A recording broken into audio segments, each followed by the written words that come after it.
Hello students, मेरा नाम है श्वेता। स्वागत है आप सभी का मेरे इस YouTube channel SWT study zone में। लिसनर्स, आज के इस वीडियो में हम बिजनेस ऑर्गेनाइजेशन जो कि सेमेस्टर फर्स्ट का सब्जेक्ट है उसके यूनिट सेकंड के में जितने भी टॉपिक्स दिए हुए हैं उनके बारे में आज पढ़ेंगे, जिसमें मैंने यूनिट सेकंड से रिलेटेड कुछ टॉपिक्स डिस्कस किए हुए हैं। क्योंकि आप सभी भी जानते हैं कि यूनिट कितनी बड़ी है, तो इसको मैंने दो पार्ट में डिवाइड कर दिया है। दो पार्ट में आपको ये पूरी की पूरी यूनिट आप तक पहुंच जाएगी। फर्स्ट पार्ट आज मैं आपसे डिस्कस करने वाली हूँ। फर्स्ट पार्ट में मैं आपको सोल प्रोप्राइटरशिप और पार्टनरशिप के बारे में बताऊंगी कि ये क्या होते हैं। आइए स्टार्ट करते हैं। लिसनर्स, एक और बात, अगर अभी तक आपने हमारे इस चैनल को लाइक, शेयर और सब्सक्राइब नहीं किया है तो प्लीज़ कर लीजिएगा और इस वीडियो को अंत तक देखें ताकि आपको सारी इन्फॉर्मेशन मिल जाए रिलेटेड टू दीज टॉपिक्स। और अब आइए स्टार्ट करते हैं अपने इस वीडियो को बिना टाइम को वेस्ट किए हुए।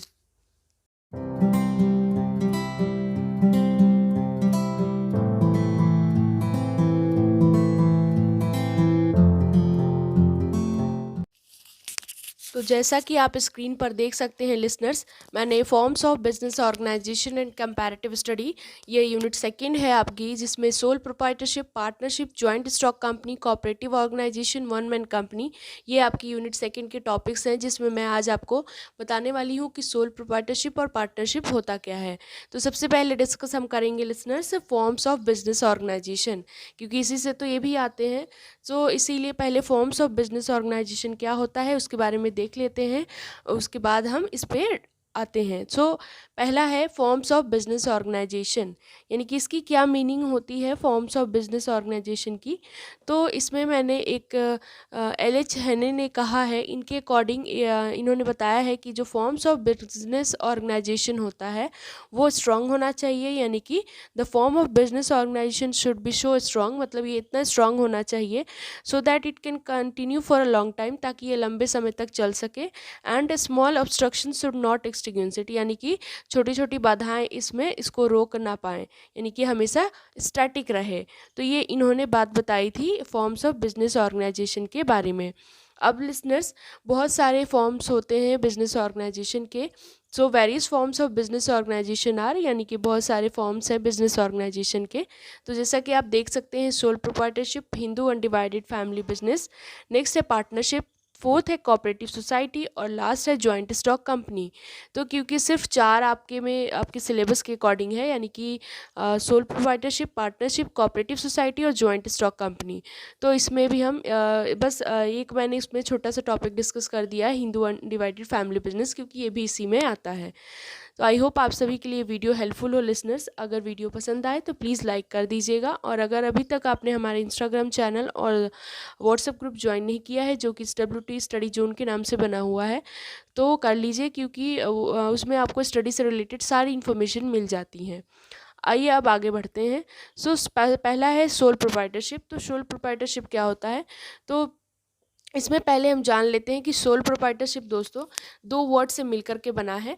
कौन कौन सा? पहला है सोल और दूसरा है प्रोप्राइटर, जिसका मतलब होता है, सोल का मतलब होता है ओनली और प्रोप्राइटर का मतलब होता है ओनर। इसका मतलब अगर एक साथ अगर हम इनको जोड़ दें तो सोल प्रोप्राइटरशिप का मतलब होता है वो जो सिर्फ बिजनेस का इकलौता मालिक हो, ओनली ओनर हो, यानी कि sole proprietorship is the one who is the only owner of a business. इसमें दिया हुआ है मैंने definition, sole proprietorship refers to a form of business organisation which is owned, managed and controlled by the an individual who is the recipient of all profit and bearer of all risk। यानी कि इसमें जैसे कि sole proprietorship के बारे में है listeners कि एक ऐसा फॉर्म है बिजनेस ऑर्गेनाइजेशन का जिसमें हम क्या कर जो कि खुद ही उस बिज़नेस को चलाता है, खुद ही मैनेज करता है, खुद ही कंट्रोल करता है उस बिज़नेस को अकेले, जो कि अगर प्रॉफिट होता है तो उसी उसका मालिक भी वही होगा, अगर रिस्क होता है उसके बिज़नेस में तो उसको भी उसी को बियर करना पड़ेगा। तो ये थी इसकी मीनिंग सोल प्रोप्राइटरशिप की। देखिए मैंने यहाँ पे दे भी दिया है, the term sole implies only, यानी कि सोल का मतलब होता है ओनली और प्रोप्राइटर का मतलब होता है owner. Sole proprietorship means it is the only owner of the he is the only owner of the business. So I hope आपको ये क्लियर हो गया होगा। लिसनर्स, एक और बात इसमें जो ये जो फॉर्म ऑफ ऑर्गेनाइजेशन है यानी sole proprietorship form of organisation है, इसको हम सोल ट्रेडर के नाम से भी जानते हैं, इंडिविजुअल प्रोप्राइटरशिप के नाम से भी जानते हैं, और हम इसको इंडिविजुअल एंड एंटरप्रेन्योर के नाम से भी जानते हैं, यानी कि इंडिविजुअल एंटरप्रेन्योरशिप। तो आई होप आपको ये इन्फॉर्मेशन अच्छी लगी हो। अब आइए आगे बढ़ते हैं, यानी कि फीचर्स के बारे में बात करें, यानी सोल प्रोप्राइटरशिप के फीचर्स कैरेक्टरिस्टिक्स के बारे में। सो इसको आप कैरेक्टरिस्टिक्स में भी लिख सकते हैं फीचर्स, क्योंकि दोनों सेम होते हैं लिसनर्स। तो इसमें सबसे पहला है फॉर्मेशन एंड क्लोजर। अब लिसनर्स, मैं आपको बताऊं कि जो सोल प्रोप्राइटरशिप है, मैंने अभी बताया कि इकलौता मालिक होता है वो पर्सन, तो वो क्या करेगा, उसका फॉर्मेशन यानी कि उसको फॉर्म करना भी आसान होगा, यानी कि उसको स्टार्ट करने के लिए आसान होगा, क्योंकि इकलौता मालिक है तो जब चाहे जब स्टार्ट करे, उसके ऊपर किसी का कोई रेस्ट्रिक्शन नहीं है कि नहीं आपको अभी करना है। उसमें वो इकलौता मालिक है तो जब चाहे जब भी उस चीज़ को स्टार्ट कर सकता है अपने बिजनेस को, क्योंकि इसमें कोई लीगल फॉर्मेलिटीज़ नहीं ज़रूरत होती है स्टार्ट करने के लिए। और फिर कोई भी सेपरेट लॉ नहीं है जो कि गवर्न करे किसको, सोल प्रोप्राइटरशिप को। इसको हम इजीली क्लोज भी कर सकते हैं जब भी सोल ट्रेडर इंटरेस्टेड हो, और तो इसीलिए इसका फॉर्मेशन करना और बिजनेस का बंद करना बहुत ही आसान होता है इसमें। तो ये पहला था फीचर। नेक्स्ट बात कर लेते हैं लाइबिलिटी की, यानी कि अब लाइबिलिटी, अब आप सोच सकते हैं कि अगर इकलौता मालिक है तो उसकी लाइबिलिटी जाहिर सी बात है कि अनलिमिटेड होगी, क्योंकि अगर अनलिमिटेड होगी तो क्योंकि क्या है कि एक ही पर्सन है तो उसको अगर लाइबिलिटी बेयर करना पड़ेगा तो उसके लिए ज़्यादा होगा। बहुत सारे रहते तो उनके लिए थोड़ा थोड़ा मैनेज हो जाता है, लेकिन यहाँ पे सिर्फ एक ही ओनर होता है, तो इसलिए इनकी लाइबिलिटी क्या हो जाती है ओनर की, यानी सोल प्रोप्राइटर की अनलिमिटेड होती है। यानी कि कोई भी लॉस हो गया तो वही पर्सन जो ओनर होगा वही भरेगा, और अगर फ़ायदा होता है तो वही लेगा, जैसे कि मैंने आपको पहले भी बताया। नेक्स्ट है sole risk bearer and profit recipient. इसमें क्या है कि सोल प्रोप्राइटरशिप सोल ओनर होता है जो कि रिस्पॉन्सिबल होता है सारे बिजनेस अफेयर्स का, और कोई भी रिस्क होती है, यानी कि जिससे कि अगर कोई भी रिस्क है जिसकी वजह से बिजनेस फेल हो रहा है तो ये सिर्फ ओनर ही भरेगा। उसी तरीके से अगर बिजनेस सक्सेसफुल होता है तो वो सारे बिजनेस प्रॉफिट्स रिसीव करेगा और डायरेक्ट रिवॉर्ड भी लेगा उसके रिस्क बियरिंग का। नेक्स्ट बात कर लेते हैं, जो नेक्स्ट है वो है कंट्रोल। यानी कि अब कंट्रोल में क्या है कि जैसे कि मैंने बताया कि सोल प्रोप्राइटरशिप एक वन मैन शो है। इसका क्या मतलब है कि उसको अपने बिजनेस को चलाने के लिए उसके पास अधिकार है, और वो सारे डिसीजंस लेने का अधिकार है, उसमें कोई इंटरफेयर नहीं कर सकता है। वो भी सिर्फ वो इकलौता मालिक है तो खुद ही लेगा, तो अपने प्लान अपने हिसाब से वो कर सकता है। नेक्स्ट है नो सेपरेट एंटिटी, यानी कि सोल प्रोप्राइटरशिप की कोई लीगल एग्जिस्टेंस नहीं होती है। और नेक्स्ट है लैक ऑफ बिजनेस कॉन्टिन्यूटी। इसके बारे में बात करें तो जैसे कि हम जानते हैं कि ओनर और बिजनेस एक ही हैं और सेम है। एंटिटी भी जो इसमें होती है सेम एंटिटी के होते हैं, जो भी इनका अगर मान लीजिए कि फिजिकल एलिमेंट हो जाए, इंसॉल्वेंसी हो जाए प्रोप्राइटर की, तो उसका डायरेक्ट इफेक्ट किस पे पड़ेगा, बिजनेस पे पड़ता है, तो इसकी वजह से बिजनेस बंद भी हो सकता है। ये था कुछ फीचर्स। अब बात कर लेते हैं मेरिट्स के बारे में कि ये क्या क्या कौन कौन से मेरिट्स हैं सोल प्रोप्राइटरशिप के। तो सोल प्रोप्राइटरशिप के कुछ मेरिट्स हैं लिसनर्स, जैसे कि क्विक डिसीजन मेकिंग। तो क्विक डिसीजन मेकिंग में क्या होता है कि सोल प्रोप्राइटरशिप क्योंकि इकलौता मालिक होता है, ओनली ओनर होता है, तो वो कंप्लीट फ्रीडम इंजॉय करता है डिसीजन लेने के लिए। तो वो क्विक डिसीजन लेता है क्योंकि उसमें किसी को उसको सहमति लेने की ज़रूरत नहीं पड़ती है, तो जितने भी मेजर या माइनर डिसीजंस होते हैं वही लेता है। नेक्स्ट बात कर लेते हैं कॉन्फिडेंशियलिटी ऑफ इंफॉर्मेशन, यानी कि इसमें पूरी फुल सिक्रेसी रहती है, मतलब बिजनेस के सक्सेस के लिए फुल सिक्रेसी मेंटेन करना बहुत ही इंपॉर्टेंट होता है लिसनर्स, क्योंकि प्रोप्राइटरशिप एक सोल डिसीजन होता है, अथॉरिटी खुद ही उसके पास सारी पावर्स होती हैं, तो अपने इन्फॉर्मेशन अपने बिजनेस से रिलेटेड वो कॉन्फिडेंशियल रखता है। नेक्स्ट है डायरेक्ट इंसेंटिव, यानी कि जो प्रोप्राइटर होता है वो सारे बिजनेस के प्रॉफिट को एंजॉय करता है, क्योंकि उसको किसी के साथ भी शेयर करने की ज़रूरत नहीं पड़ती है इस बिज़नेस में। नेक्स्ट बात कर लेते हैं सेंस ऑफ एकम्प्लिशमेंट है, और नेक्स्ट है ease of formation and closure. तो ये मैंने आपको फीचर्स में ही समझा दिया था कि इसका क्या मतलब होता है, यानी कि वो इजीली स्टार्ट कर सकता है अपने बिजनेस को और जब चाहे जब बंद भी कर सकता है, तो ये इसके फ़ायदे हैं। नेक्स्ट है लिमिटेशंस ऑफ सोल प्रोप्राइटरशिप। जैसे कि मैंने पहले ही बताया कि हर एक चीज़ का दोस्तों फ़ायदा होता है तो कुछ नुकसान भी होते हैं, कुछ उसके डिसएडवांटेज होते हैं, कुछ नुकसान होते हैं उसके। तो पहला इसमें जो सोल प्रोप्राइटरशिप का लिमिटेशन है वो है लिमिटेड रिसोर्सेज, यानी कि जो प्रोप्राइटर का रिसोर्सेज है वो लिमिटेड होता है, उनकी पर्सनल सेविंग्स जो भी उनके पास बोरिंग्स होते हैं उसके हिसाब से करते हैं। तो इसमें क्या होता है कि इनकी बोरोइंग जो कैपेसिटी होती है वो भी लिमिटेड होती है, तभी जो जो बैंक्स होती हैं या फिर कोई लैंडिंग इंस्टीट्यूशन होता है वो क्या करता है, हेजिटेट करता है इनको लॉन्ग टर्म लोन देने के लिए, किसको, सोल प्रोप्राइटरशिप को। तो इसी की वजह से, लैक ऑफ रिसोर्सेज की वजह से सोल प्रोप्राइटरशिप जनरली इनका मतलब बहुत छोटा सा करते हैं ये लोग, और ताकि उसमें अगर छोटा बिजनेस होगा तो लो ग्रोथ रेट भी होगा। जैसे जैसे इनका रिसोर्सेज रहता है वैसे वैसे ये लोग काम करते हैं। नेक्स्ट है limited life of a business concern, यानी कि अगर in the eyes of the law, यानी कि लॉ की नज़र में जो ओनर और बिजनेस होता है उसको एक ही माना जाता है और सेम माना जाता है। तो जो सोल प्रोप्राइटरशिप होता है वो कंटिन्यूटी ऑफ लाइफ इंजॉय नहीं कर पाता है। अगर इंसॉल्वेंसी हो जाती है प्रोप्राइटर की तो वो बिजनेस पे डायरेक्टली इफेक्ट करता है और क्लोज भी हो सकती है बिजनेस। नेक्स्ट बात है अनलिमिटेड लाइबिलिटी, यानी कि थर्ड जो इसकी लिमिटेशन है, अनलिमिटेड लाइबिलिटी। जाहिर सी बात है इसको सारे लाइबल होता है सारे डेट को भरने के लिए ये, अगर बिजनेस फेल होता है तो। और नेक्स्ट है लिमिटेड मैनेजीरियल एबिलिटी, यानी कि प्रोप्राइटरशिप जो होता है वो एज्यूम करता है रिस्पॉन्सिबिलिटी सारे बिजनेस के, मतलब सारे बिजनेस को तो चलाना इसी का काम होता है। तो एक सिंगल ओनर के लिए मैनेजीरियल एबिलिटी लिमिटेड होती है, क्योंकि ये because he can not possess all the qualities and not likely to be an expert in all the matters of the business. So I hope आपको ये लिमिटेशन भी clear हो गए होंगे। नेक्स्ट बात कर लेते लिसनर्स, जैसे कि इसमें मैंने पहले ही बताया था कि हिंदू अनडिवाइडेड फैमिली बिजनेस भी होता है। तो हिंदू अनडिवाइडेड फैमिली बिजनेस के बारे में डिस्कस कर लेते हैं। तो हिंदू अनडिवाइडेड फैमिली बिजनेस क्या होता है, तो ये भी एक फॉर्म ऑफ बिजनेस ऑर्गेनाइजेशन है, जहाँ पे जो बिजनेस होती है उसको ओन और मैनेज करने का काम कौन करते हैं, हिंदू अनडिवाइडेड फैमिली के मेम्बर्स करते हैं। ये जो बिजनेस होता है इसको मैनेज और कंट्रोल किया जाता है फैमिली के एल्डेस्ट मेल मेम्बर के द्वारा, जिसको हम कर्ता कहते हैं या मैनेजर के नाम से जानते हैं। और जो भी कर्ता डिसीजन लेगा वो सब लोगों को मानना पड़ता है। इसमें दो सिस्टम्स होते हैं under the Hindu law, Dayabhaga system और मिताक्षरा सिस्टम।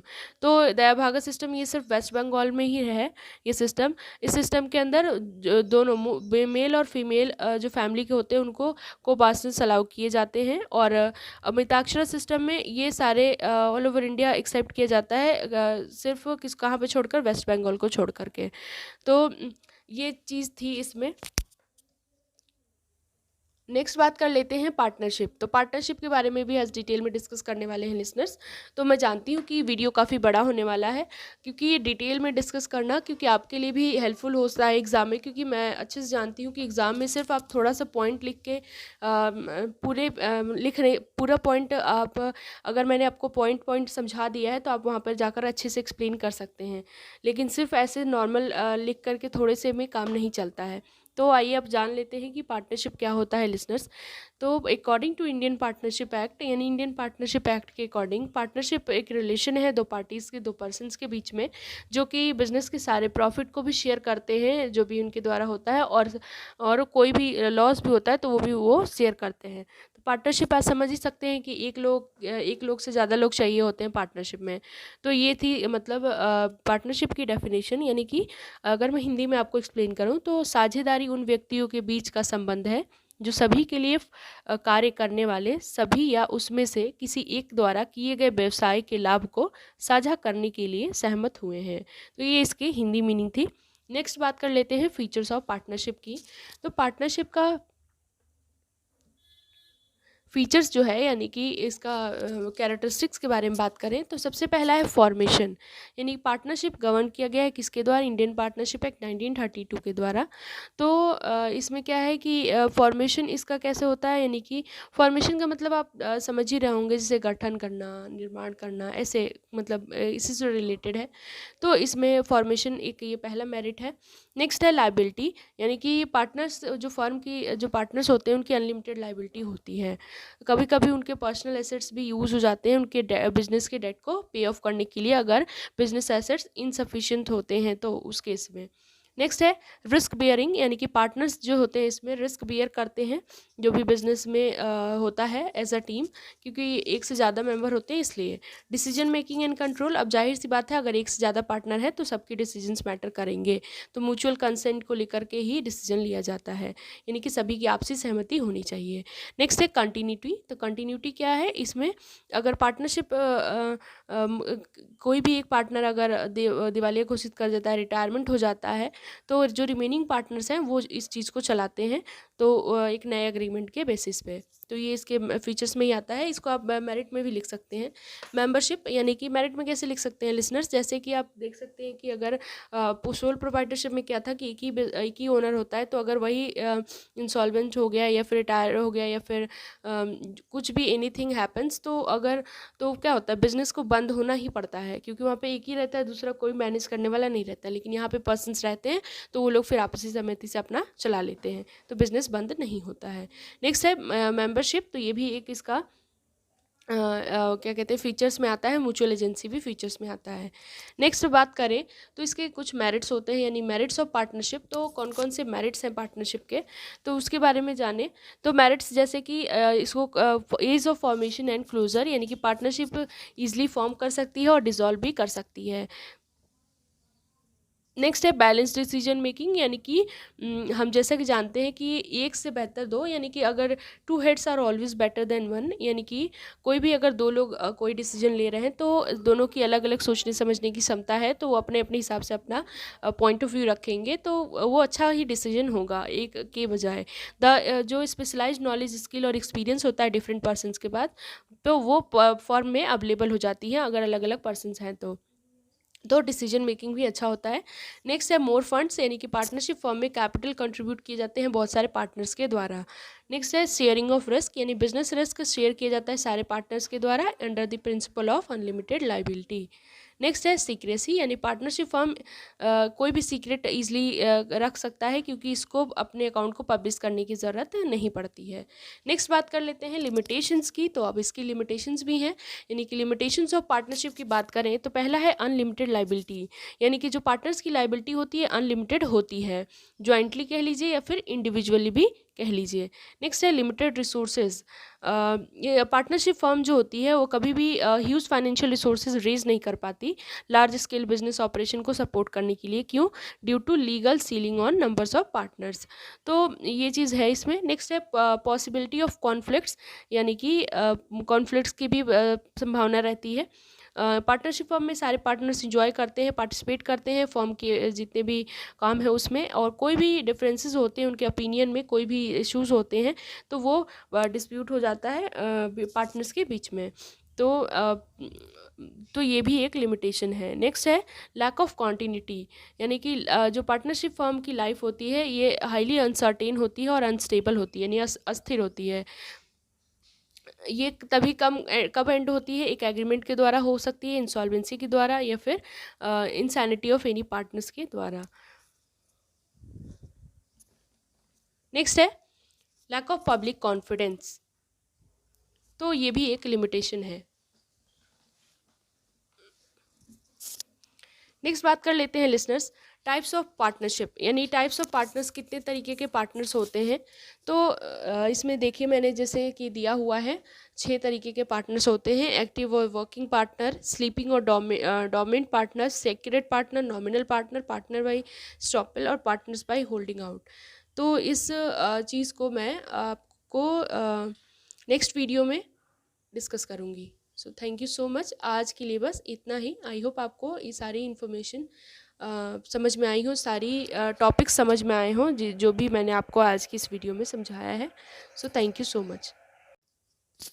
अगर आपको मेरा ये वीडियो अच्छा लगा हो, हेल्पफुल लगा हो, तो प्लीज़ इस वीडियो को लाइक, शेयर एंड सब्सक्राइब करना ना भूलिएगा, और कोई भी क्वेरी है तो आप मेरे कमेंट सेक्शन में कमेंट करके बता सकते हैं। Thank you.